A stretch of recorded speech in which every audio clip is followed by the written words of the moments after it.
Students, हम लोग आज बी फार्म सेकेंड सेम का एक सब्जेक्ट है फार्मास्यूटिकल ऑर्गेनिक केमिस्ट्री फर्स्ट, उसका यूनिट फर्स्ट पढ़ेंगे। उसका जो सिलेबस है पहले हम लोग देख लेंगे। तो आज का जो हमारा सब्जेक्ट है वो B pharm second same subject pharmaceutical organic chemistry first, और उसका सिलेबस जो है पहले हम लोग देख लेते हैं। यूनिट फर्स्ट का क्लासिफिकेशन, नॉमनक्लेचर एंड आइसोमेरिज्म। तो सिलेबस यूनिट फर्स्ट में हम लोगों को क्लासिफिकेशन पढ़ना है ऑर्गेनिक कंपाउंड का, नॉमनक्लेचर उनका नाम लिखना है, एंड आइसोमेरिज्म, और उसमें कौन कौन सी आइसोमेरिज्म पाई जा रही है ये पढ़ना है। अब इस सिलेबस को हम लोग डिटेल में देख लें। इसमें क्लासिफिकेशन ऑफ ऑर्गेनिक कंपाउंड्स पढ़ने हैं, यानी जो भी अगर हम ऑर्गेनिक केमिस्ट्री पढ़ रहे हैं तो उसमें ऑर्गेनिक कंपाउंड होंगे और उन ऑर्गेनिक कंपाउंड्स का हमको क्लासिफिकेशन करना है। क्लासिफिकेशन क्यों करना है? क्योंकि कंपाउंड्स जो हैं बहुत सारे हैं और बहुत सारे ऑर्गेनिक कंपाउंड्स होने की वजह से उनकी स्टडी के लिए उनका क्लासिफिकेशन आवश्यक है, इसलिए ये टॉपिक हमारे सिलेबस में रखा गया है। उसके बाद है common and IUPAC system of nomenclature, मतलब कि कुछ कंपाउंड दिए होंगे जो कि ऑर्गेनिक ही होंगे और उनका कॉमन नाम लिखना होगा आपको, और उसका आईयूपीएसी नॉमनक्लेचर करना होगा। आईयूपीएसी का मतलब international union of pure and applied chemistry, इसका फुल फॉर्म है, और इसका हम लोगों को कॉमन नाम लिखना है और आईयूपीएसी नाम लिखना है। तो पहला तो जो सिलेबस है उसमें क्या क्या पढ़ना है हमको? सिलेबस में पढ़ना है क्लासिफिकेशन, नॉमनक्लेचर एंड आइसोमेरिज्म। अब उस सिलेबस को डिटेल में देख लें। क्लासिफिकेशन ऑफ ऑर्गेनिक कंपाउंड, उसके बाद common and IUPAC system of nomenclature of organic compound, उसके बाद स्टूडेंट्स है structural isomerism in organic compound, मतलब जो ऑर्गेनिक केमिस्ट्री में हम लोग ऑर्गेनिक कंपाउंड पढ़ेंगे उसमें आइसोमेरिज्म पाई जाती है, और उसमें से हम लोगों को पार्टिकुलरली हमारे सिलेबस में है स्ट्रक्चरल आइसोमेरिज्म। ठीक है, तो इन टॉपिक्स को हम लोग एक लेसन प्लान के तहत इस यूनिट को हम लोग, क्योंकि ये यूनिट छोटी है कंपैरिजन में, इसलिए इसको हम लोग 4 भागों में डिवाइड कर रहे हैं। 4 टॉपिक्स में, यानी इनका 4 टॉपिक या कह दें 4 लेक्चर लेकर हम लोग इस पूरी यूनिट को फिनिश कर लेंगे, और उसके बाद हम देखेंगे कि इसमें कौन कौन से महत्वपूर्ण क्वेश्चंस अपने यहाँ आते हैं। लेक्चर फर्स्ट जो होगा हमारा पहला जो आज है, उसमें हम लोग आगे चल के क्लासिफिकेशन ऑफ ऑर्गेनिक कंपाउंड्स पढ़ेंगे। तो लेक्चर फर्स्ट में हम लोग कवर करेंगे क्लासिफिकेशन ऑफ ऑर्गेनिक कंपाउंड, यानी ऑर्गेनिक कंपाउंड को कितने भागों में बांटा गया है। फिर लेक्चर सेकेंड जब होगा उसमें हम लोग उन्हीं ऑर्गेनिक कंपाउंड्स का common and IUPAC system of nomenclature of organic compound पढ़ेंगे। यानी लेक्चर सेकेंड में हम लोग इसी यूनिट का स्टूडेंट्स कॉमन नेम जानेंगे और इसी जो कंपाउंड हैं उनका इंटरनेशनल नेम, यानी IUPAC system of nomenclature of organic compound जानेंगे। फिर जब इन दोनों लेक्चर्स के बाद लेक्चर थर्ड स्टूडेंट्स हम लोग पढ़ेंगे तो उसमें इन्हीं कंपाउंड्स में आइसोमेरिज्म पढ़ेंगे, और वो structural isomerism in organic compound, यानी जो स्ट्रक्चरल आइसोमेरिज्म पाई जाती है, डिटेल में हम लोग जब टॉपिक स्टार्ट करेंगे तो डिस्कस करेंगे, वो हम ऑर्गेनिक कंपाउंड्स में देखेंगे।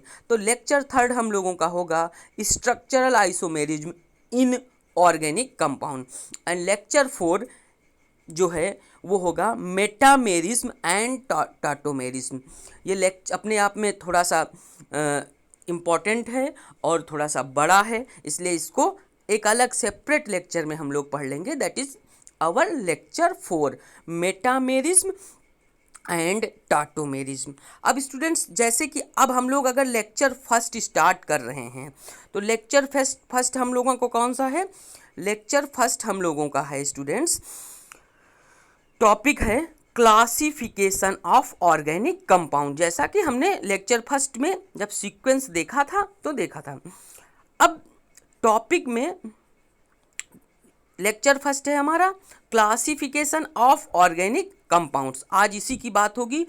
अब स्टूडेंट्स हम लोग देख लें कि इस classification of organic compound topic से हमारे यहाँ कौन कौन से क्वेश्चन आते हैं सेमेस्टर एग्जाम में।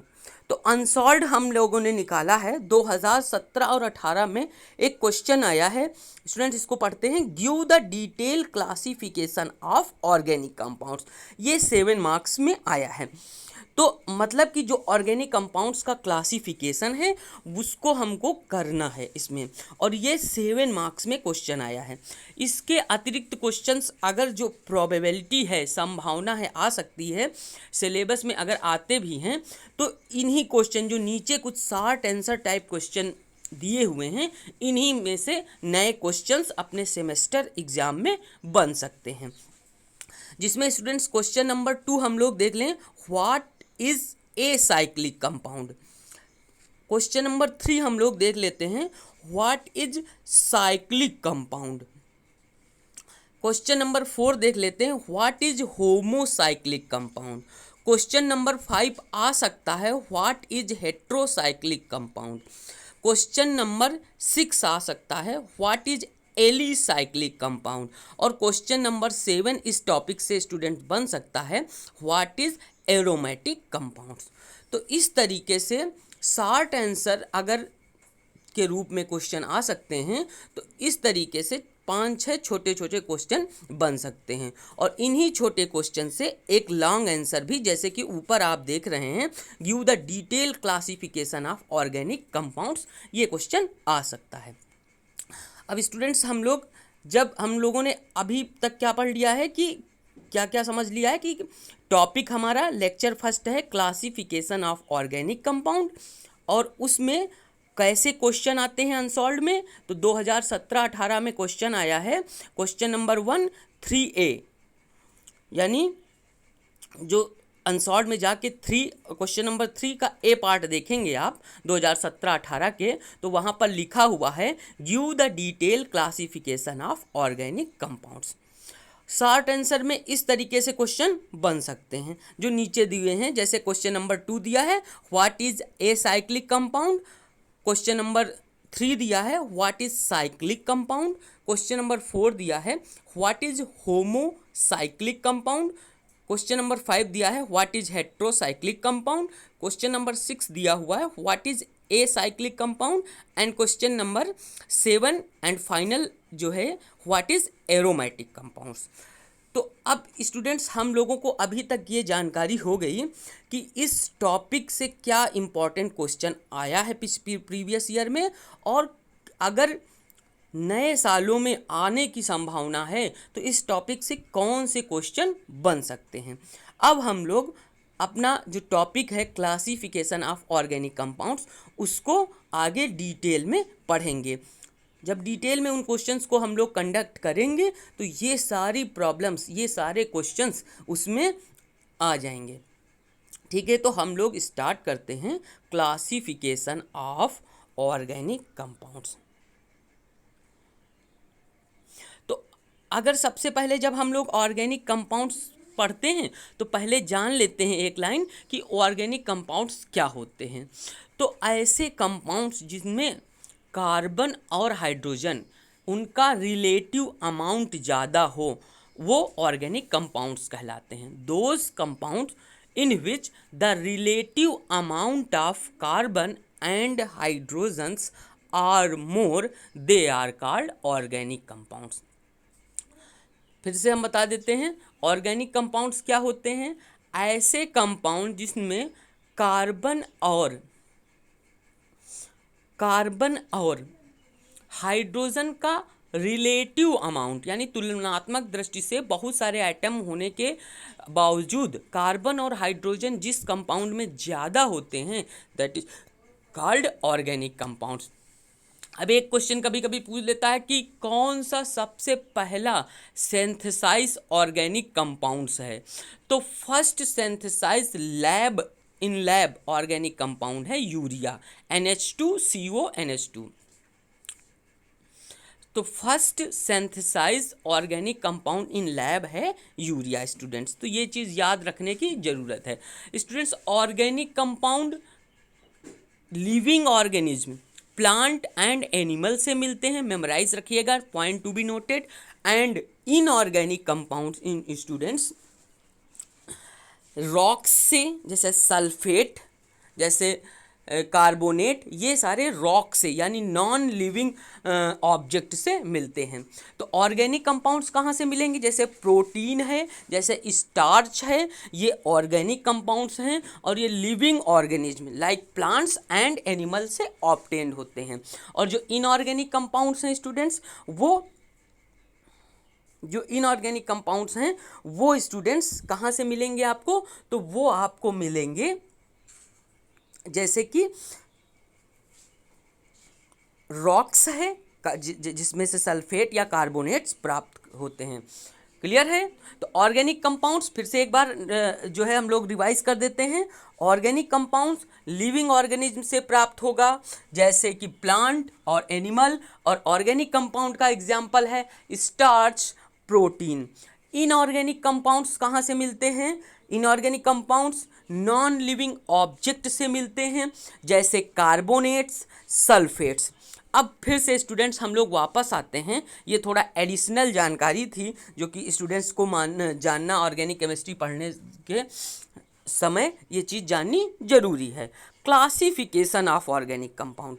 क्लासिफिकेशन का मतलब होता है ऑर्गेनिक कंपाउंड का डिवीज़न।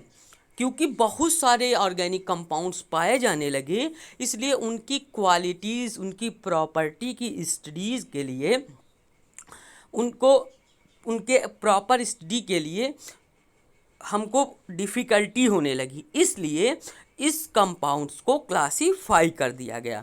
तो आगे चल के ऑर्गेनिक कंपाउंड्स जो है वो दो भागों में डिवाइड हैं, ओपन चैन या एसाइक्लिक या एलिफैटिक कंपाउंड्स।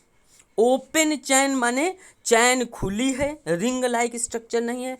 एसाइक्लिक माने बिना साइकिल वाला कंपाउंड है।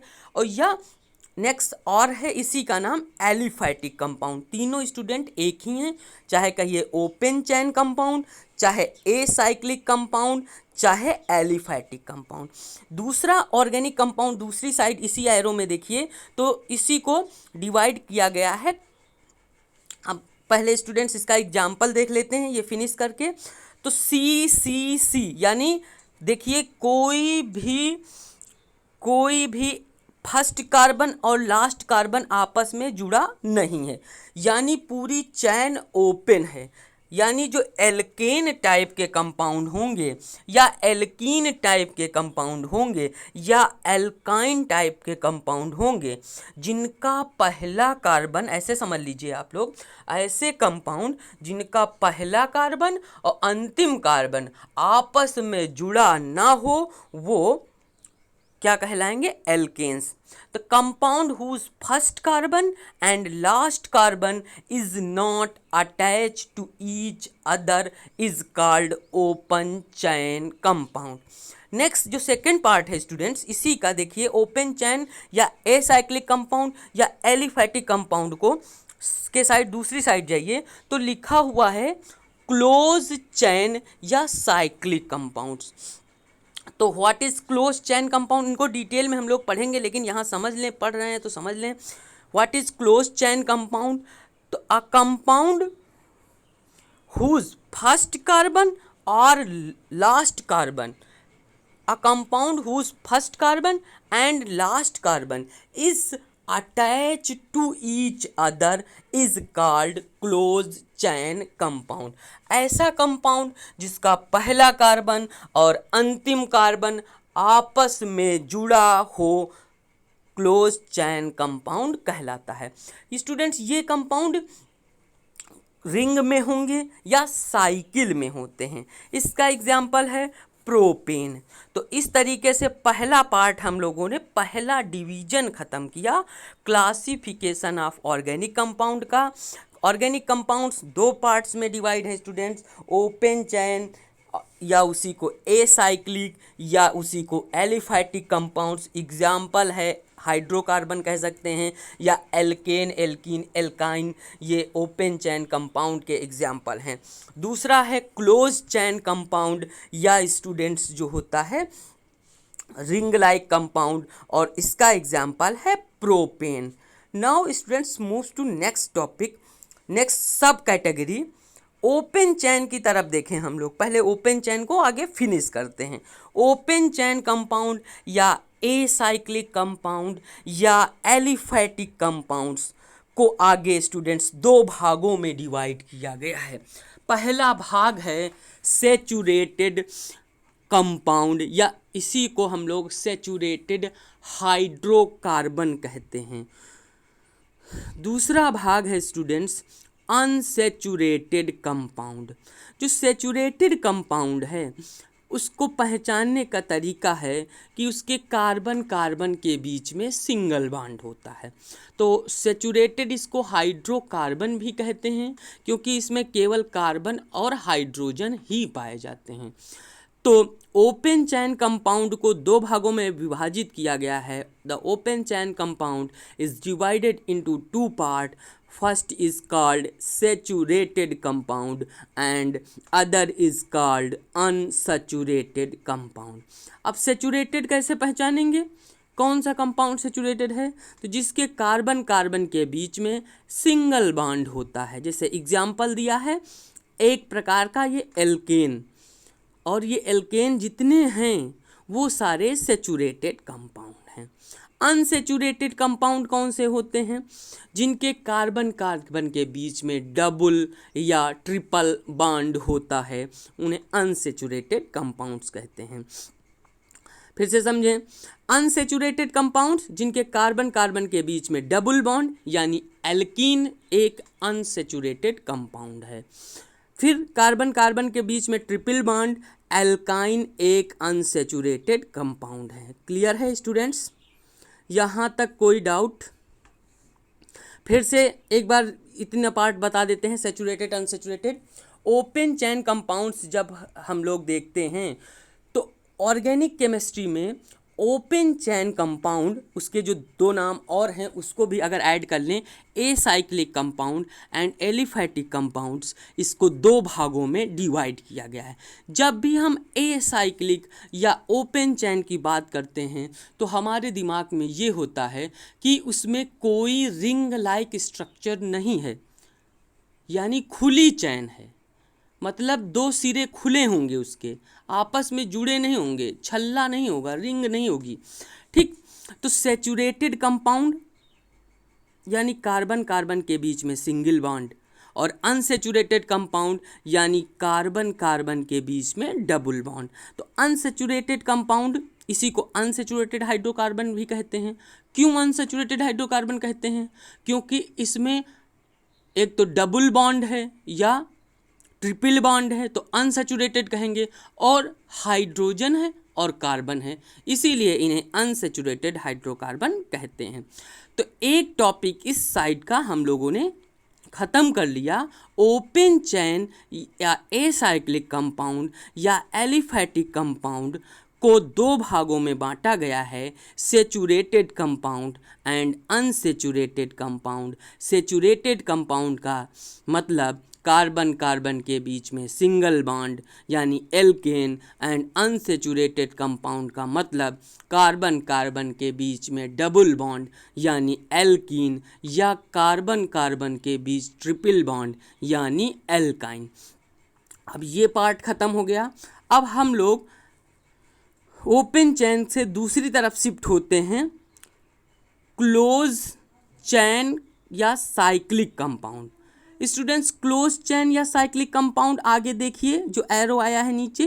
क्लोज चैन का मतलब प्रोपेन जैसे, मतलब कि चैन पहला कार्बन और लास्ट कार्बन आपस में जुड़ा होगा। क्लोज चैन कंपाउंड को नीचे अगर हम लोग आके देखते हैं तो दो भागों में डिवाइड किया गया है, homocyclic compound and heterocyclic compound. The close chain compound is divided into two parts. They are homocyclic compounds and heterocyclic compounds. अब होमो माने, तो इतनी बात समझ में आई। तो अब हम लोग शिफ्ट कर गए हैं किधर, क्लोज चैन या साइक्लिक कंपाउंड्स की तरफ। उसको देखा गया है कि फर्दर कितने पार्ट में डिवाइड किया गया है। तो क्लोज चैन या साइक्लिक कंपाउंड को फर्दर दो भागों में डिवाइड किया गया है। पहला है होमोसाइक्लिक कंपाउंड और दूसरा है हेट्रोसाइक्लिक कंपाउंड। होमो का मतलब एक जैसे और हेट्रो का मतलब अलग, डिफरेंट एटम। अब समझें, तो अगर कोई पूछे कि क्लोज चैन या साइक्लिक कंपाउंड्स का डिवीजन क्या है, तो बताएंगे द क्लोज चैन और cyclic compounds are divided into two parts further, that is homocyclic compound and heterocyclic compound. अब स्टूडेंट्स होमोसाइक्लिक का मतलब जान लें, फिर हेट्रोसाइक्लिक का मतलब जान लें। होमो का मतलब होता है सेम, होमो का मतलब सेम। अगर किसी भी, साइक्लिक का मतलब साइकिल में, अगर किसी साइक्लिक कंपाउंड मतलब ऐसा कंपाउंड जो साइकिल में हो, उसमें केवल कार्बन और हाइड्रोजन के अलावा कोई एटम ना हो, होमो माने सेम एटम हो, केवल कार्बन केवल हाइड्रोजन, तब वो होमोसाइक्लिक कंपाउंड कहलाएगा। होमोसाइक्लिक कंपाउंड कैसा होता है, जैसे बेंजीन, केवल कार्बन है हाइड्रोजन है, तो होमोसाइक्लिक कंपाउंड कहलाएगा। फिर से होमोसाइक्लिक कंपाउंड का क्या मतलब होता है, एक एक चीज़ समझते रहिए। होमो माने सेम, साइक्लिक माने साइकिल, कंपाउंड माने कंपाउंड, ऐसा कंपाउंड जिसमें सेम एटम यानी केवल कार्बन और हाइड्रोजन साइकिल में पाए जाते हैं, होमोसाइक्लिक कंपाउंड कहलाते हैं। होमोसाइक्लिक क्लियर हुआ। तो क्लोज चैन कंपाउंड दो भागों में डिवाइड है। The close chain compound is divided into two parts, homocyclic compound and heterocyclic compound. The homocyclic compounds means a compound in which only carbon and hydrogen atom are present in cycle। अब homocyclic की बात खत्म हो गई। Heterocyclic compound, heterocyclic compounds क्या होते हैं, hetero माने डिफरेंट, साइक्लिक माने साइकिल में, यानी साइकिल में एक तो साइक्लिक स्ट्रक्चर होगा और साइकिल में कोई हेट्रो आइटम आ जाए। हेट्रो का मतलब हेट्रो आइटम के रूप में मुख्यतः तीन पाए जाते हैं, जैसे nitrogen, oxygen, phosphorus. Nitrogen, oxygen, phosphorus और सल्फर। तो अगर साइक्लिक कंपाउंड में, अगर साइक्लिक कंपाउंड में नाइट्रोजन, सल्फर, ऑक्सीजन ये आ जाए कार्बन और हाइड्रोजन के साथ, फिर से बता रहे हैं, यदि साइक्लिक कंपाउंड में कार्बन और हाइड्रोजन के अलावा कोई हेट्रो एटम जैसे नाइट्रोजन, ऑक्सीजन या सल्फर आ जाता है तो उसे हेट्रोसाइक्लिक कंपाउंड कहते हैं। तो होमोसाइक्लिक में, होमो माने सेम, केवल कार्बन हाइड्रोजन अगर साइकिल में प्रेजेंट होते हैं तो होमोसाइक्लिक कंपाउंड कहलाता है। साइक्लिक कंपाउंड यानी साइकिल में अगर कार्बन और हाइड्रोजन के अलावा कोई hetero atom like nitrogen, oxygen, phosphorus, sulphur अगर आ जाता है तो वह हेट्रोसाइक्लिक कंपाउंड्स कहलाते हैं। अब होमोसाइक्लिक कंपाउंड का डिवीजन फिर हुआ है स्टूडेंट्स।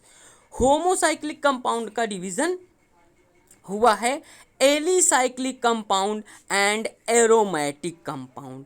ठीक है, एलिसाइक्लिक कंपाउंड का मतलब उसमें पाई बॉन्ड न पाए जाएं, जैसे साइक्लोहेक्सेन, और एरोमेटिक का मतलब वो हक्कल रूल को फॉलो करे या उसमें पाई बॉन्ड पाए जाएं।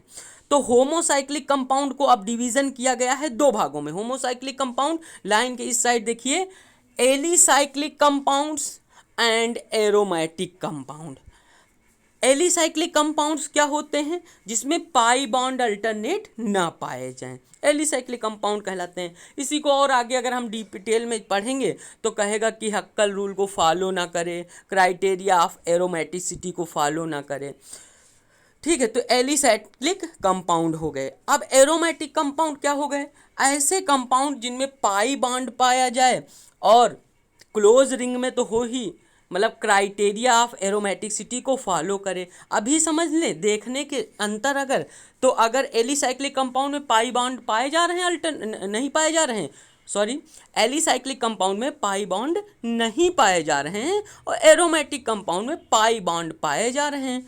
तो एरोमेटिक कंपाउंड वो होता है जिसमें पाई बॉन्ड अल्टरनेट पाए जाते हैं और हक्कल रूल को फॉलो करता है। बस इतनी बात कह देंगे तो आदमी समझ जाएगा कि एरोमेटिक कंपाउंड है।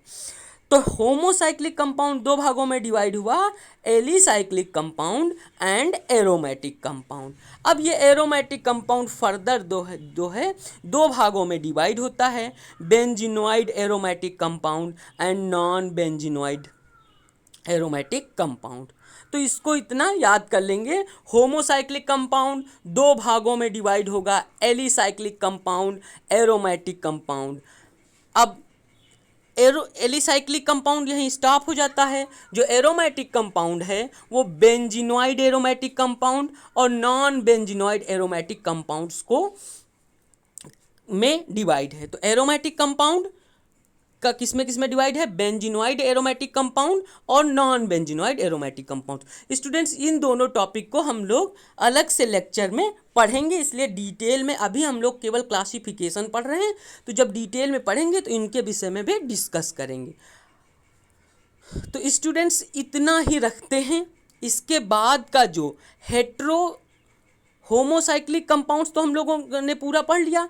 जो हेट्रोसाइक्लिक कंपाउंड है इसका डिवीज़न आगे हम लोग नेक्स्ट लेक्चर में पढ़ेंगे, क्योंकि लेक्चर बहुत बड़ा हो जाएगा स्टूडेंट्स। ठीक है, यहाँ तक बात समझ में आई है पूरी, अच्छे से इसको पढ़ लीजिएगा। बाकी चीज़ें नेक्स्ट डे हम लोग पढ़ेंगे, नेक्स्ट लेक्चर में जो आने वाला लेक्चर है। Thank you class, thank you for joining us.